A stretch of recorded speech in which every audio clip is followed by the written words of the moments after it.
فجر عصر کے بعد صلاۃ الحاجت پڑھنا، کیا فجر یا عصر کے بعد صلاۃ الحاجت کے نفل پڑھ سکتے ہیں؟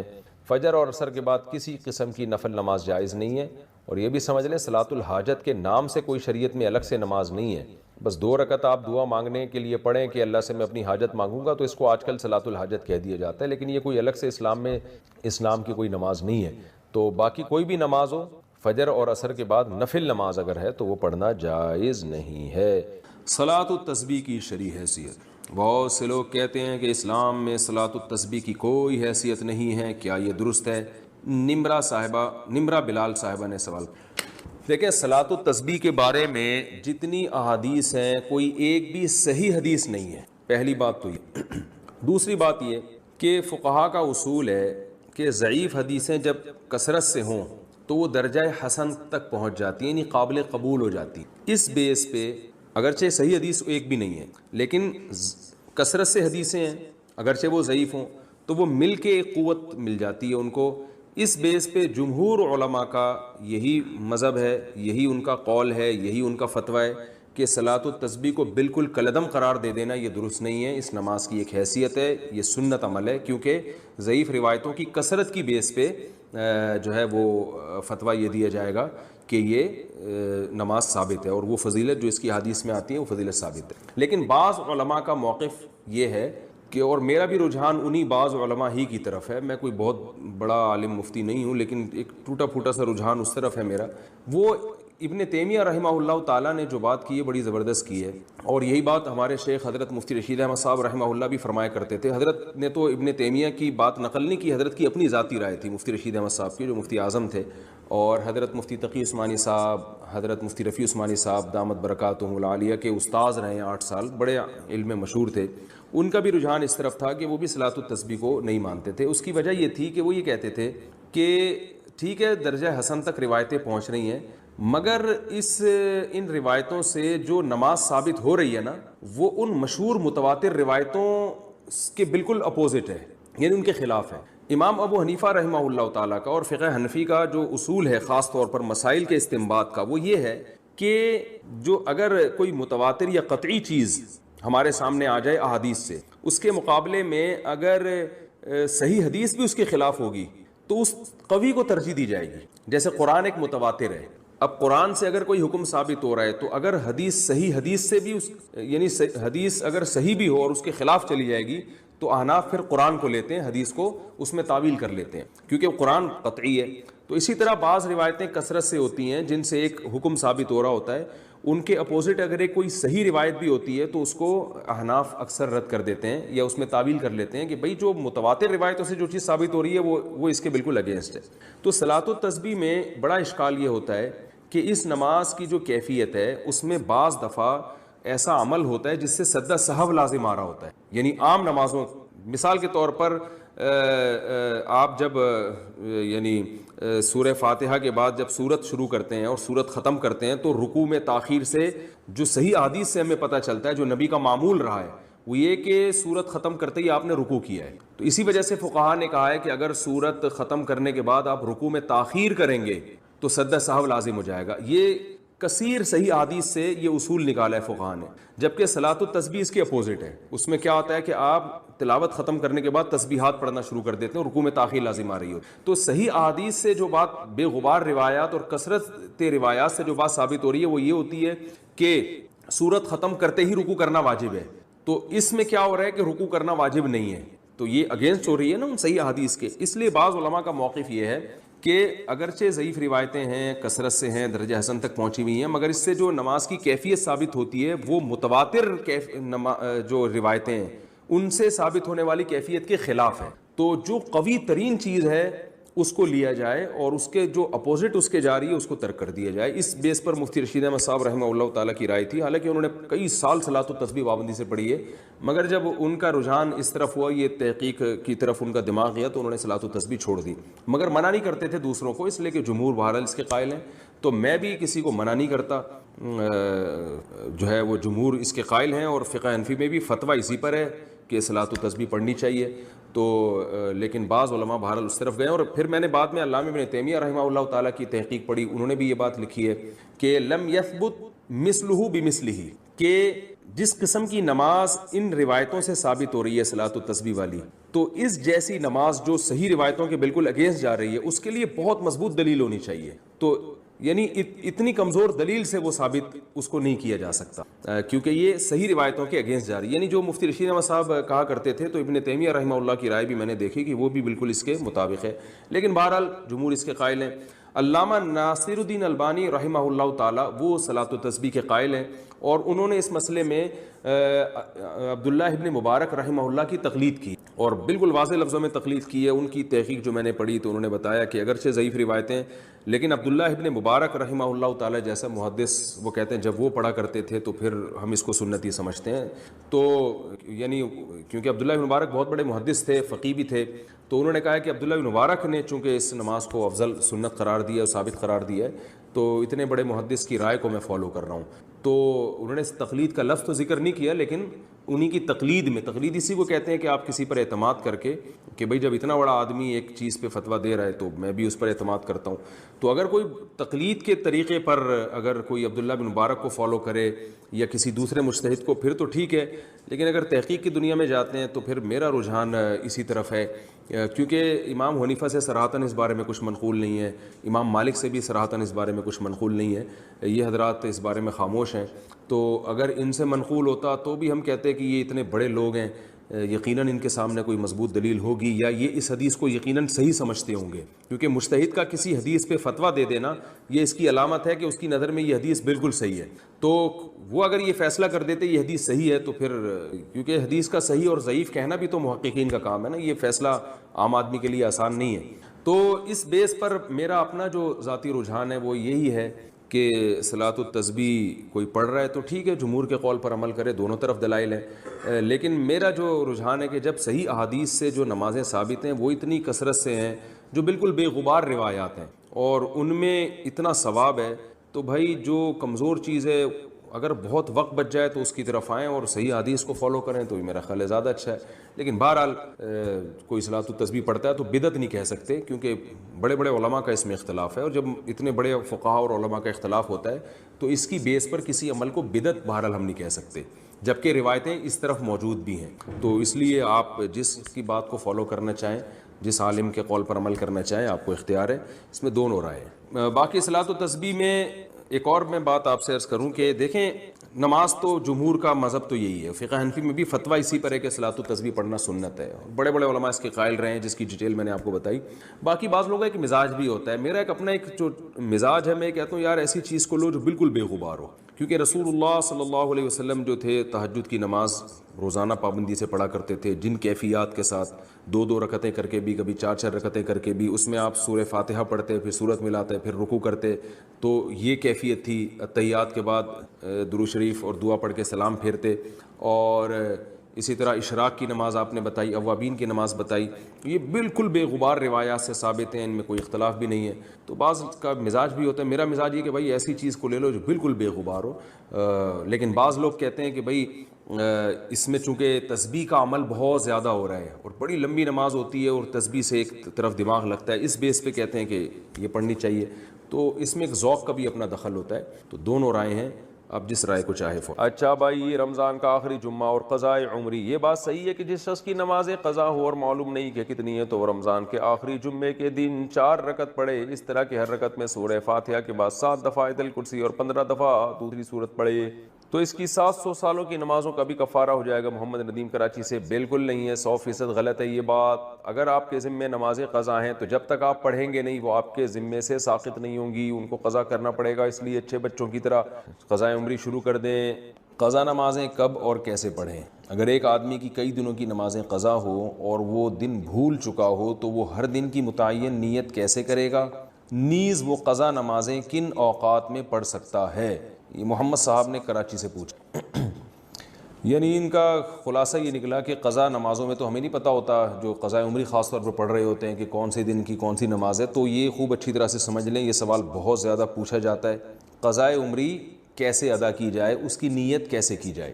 آپ نے سب سے پہلے تو ایک ڈائری میں ایک حساب لکھنا ہے کہ میرے ذمے کی قضا نمازیں ٹوٹل کتنی ہیں، ایک اندازہ لگانا ہے کہ آپ بالغ کب ہوئے تھے اور اس کے بعد کون سی نمازیں آپ پابندی سے پڑھتی رہے ہیں, کون سی پابندی سے چھوڑتے رہے ہیں. جمعے کی نمازیں تو اکثر لوگوں نے پڑھی ہوتی ہیں. اس طرح ایک ظاہر 100% نتیجے تک تو آپ نہیں پہنچیں گے. ایک لم سم اندازہ لگا کے ایک غالب گمان جس طرف جائے, آپ نے ایک ڈائری میں نوٹ کر لینا ہے کہ جی میری اتنے سال کی فجر کی نمازیں, اتنے سال کی ظہر کی نمازیں, اتنے سال کی عصر کی, اتنے سال کی مغرب کی, اتنے سال کی عشاء کی, اور وطر بھی مستقل ایک نماز ہے. نبی صلی اللہ علیہ وسلم کی صحیح حدیث ہے, ان اللہ زادکم صلاۃ الا وہی الوتر, اللہ نے ایک اور نماز کا اضافہ کر دیا جو کہ وطر ہے. لیکن ظاہر ہے دوسری حدیثوں میں 5 نمازوں کو فرض قرار دیا گیا, تو اس سے پتہ چلتا ہے کہ وطر نہ تو 5 نمازوں جیسی فرض ہے اور نہ بالکل ایسی جیسے عام نوافل ہوتے ہیں. تو عبادات میں چونکہ احتیاط کے پہلو کو لیا جاتا ہے, تو اس لیے حناف کا یہ قول ہے, امام حنیفہ کی یہ رائے ہے کہ وطر کے ساتھ سلوک ایسے کیا جائے گا جیسے فرائض والا ہوتا ہے, یعنی قضا پڑھی جائے گی احتیاط کے پہلو کی وجہ سے. فرض سمجھا نہیں جائے گا اس کو, کیونکہ نمازیں تو 5 فرض ہیں, لیکن بالکل اس کو اگنور نہیں کیا جائے گا, تو اس لیے احتیاطاً وطر کی قضا بھی واجب ہے. تو آپ نے یہ اس 5 نمازیں اور وطر کا اندازہ لگا لیا کہ بھئی یہ اتنے سال کی بنتی ہیں, اور ایک ڈائری میں آپ نوٹ کر لیں. میں ڈائری میں نوٹ کرنے کا اس لیے کہہ رہا ہوں کہ یہ تجربے پر مبنی ایک حقیقت ہے, مشاہدے پر مبنی, کہ جو صرف حافظے پر چلتے ہیں وہ کنفیوز ہی رہتے ہیں ساری زندگی, وہ پھر بھول جاتے ہیں کتنی پڑھی کتنی رہ گئی. تو آپ نے ایک چارٹ بنانا ہے کہ بھئی میری فجر کی جیسے سال کی اتنے سال کی نمازیں تو اتنے مہینے اتنے دن, وہ دنوں کے آپ نے کاؤنٹ کر کے لکھ لینا کہ جی میری فجر کی مثال کے بعد 256 نمازیں رہتی ہیں, یا 356 یا 1256 نمازیں میری فجر کی رہتی ہیں. تو آپ نے ایک لکھ لیا اس کو, پھر ظہر کا لکھ لیا, عصر کا لکھ لیا, مغرب عشاء اور وطر کا لکھ لیا. اس کے بعد جب آپ پڑھنا شروع کریں تو پڑھنے کے اوقات کیا ہیں کہ جو 3 مکروہ اوقات ہیں, سورج نکلتے وقت, زوال کا وقت جب سورج بالکل سر پر ہوتا ہے, اور ایک غروب آفتاب کا وقت جب سورج غروب ہو رہا ہوتا ہے, یعنی غروب سے 20 منٹ پہلے, 15-20 منٹ پہلے, اور فجر میں طلوع آفتاب اور تقریباً 15-20 منٹ کا وقت. یہ وقت اور زوال کے 10 منٹ آپ لگا لیں. اس ٹائم کے علاوہ آپ جب چاہیں قضاء عمری پڑھ سکتے ہیں, اور جون سی چاہیں نماز آپ پڑھ سکتے ہیں. یعنی یہ بھی ہو سکتا ہے فجر میں آپ عشاء پڑھیں اور عشاء میں فجر پڑھیں, تو جو نماز جب چاہیں آپ پڑھیں, کوئی پابندی نہیں. اب آپ کے پاس ایک چیز آ جائے گی سامنے کہ میری فجر کی اتنی ہے, ظہر کی اتنی, عصر کی اتنی, مغرب کی, عشاء کی اور وطر کی اتنی. اب آپ کو یہ بھی اختیار ہے, چاہیں تو آپ فجر کے ساتھ فجر پڑھ لیں, ظہر کے ساتھ ظہر پڑھ لیں, عصر کے ساتھ عصر پڑھ لیں, اور اپنی ڈائری میں اس کو مائنس کرتے جائیں, کہ کیونکہ بعض دفعہ جوش چڑھتا ہے, آپ قضاء عمری پڑھنا شروع کرتے ہیں اور پھر کچھ دنوں میں جوش ٹھنڈا ہو جاتا ہے, آپ بھول جاتے ہیں, پھر کچھ دنوں بعد دوبارہ جوش آتا ہے تو آپ کو یاد ہی نہیں ہوتا کتنی پڑھی تھی میں نے, تو وہ ساری زندگی آپ کنفیوز رہتے ہو, بھی شیطان کو موقع مل جاتا ہے سستی پیدا کروانے کا.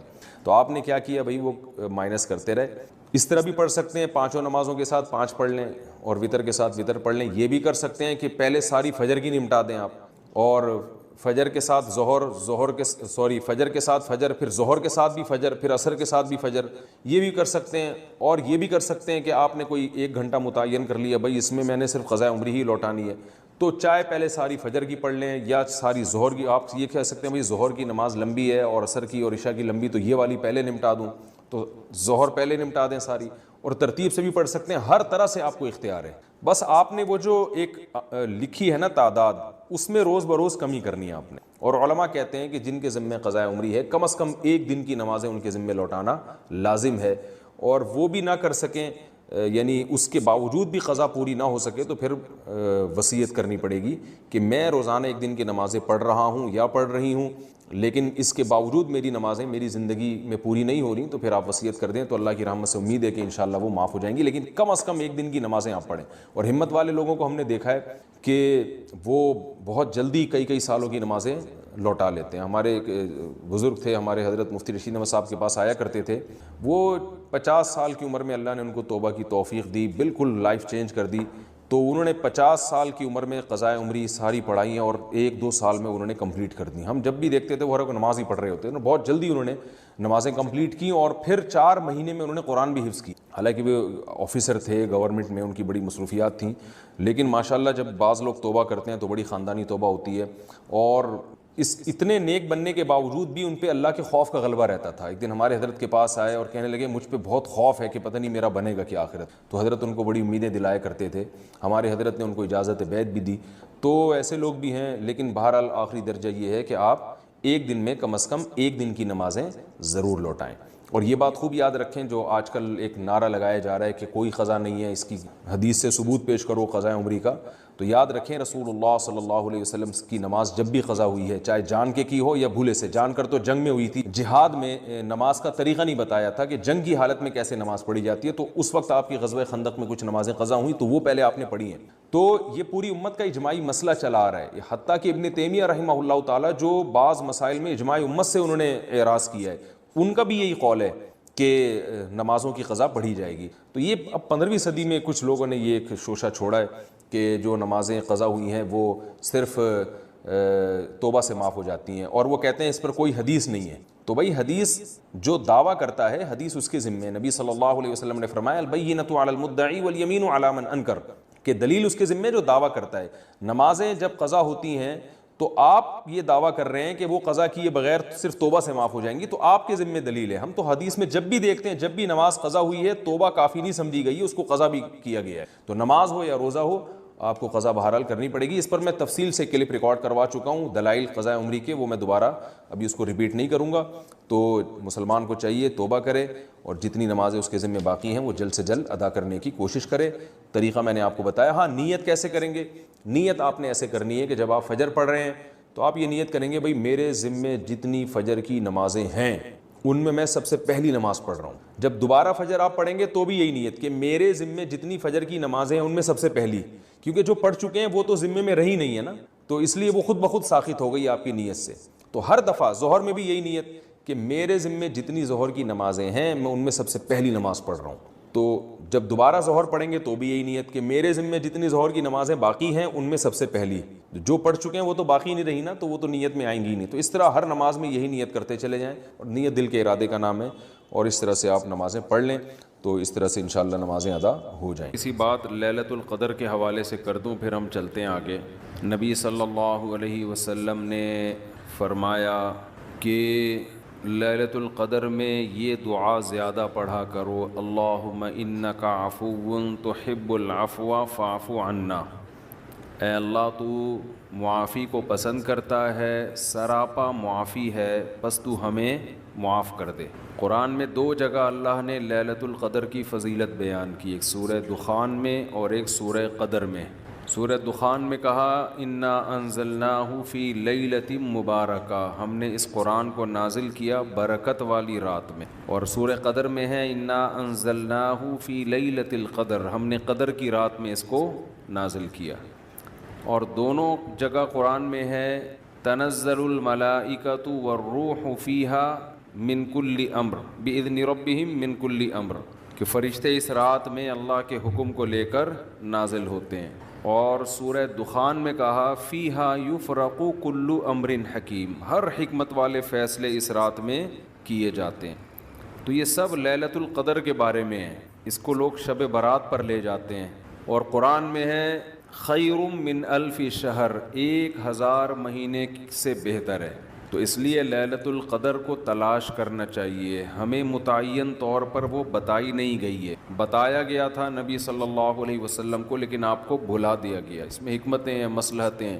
بڑی حکمت یہ ہے کہ اگر بتا دی جاتی تو ہم رمضان کے آخری عشرے میں پوری میں عبادت نہ کرتے، پورے سال سوتے رہتے، پورے رمضان سوتے رہتے، اور خاص اس رات کو کچھ اللہ اللہ کر لیتے۔ اور یہ بھی خطرہ تھا بتا دی جاتی تو اس میں گناہ کا عذاب بھی 1000 گنا، سینکڑوں گنا بڑھ جاتا، پھر حجت تمام ہو جاتی، پھر کوئی گناہ گار یہ نہیں کہہ سکتا تھا کہ بھائی مجھے کیا پتا تھا آج لیلۃ القدر ہے، تو بڑا عذاب آ سکتا تھا اللہ کا، کوئی اس رات میں گناہ کرتا۔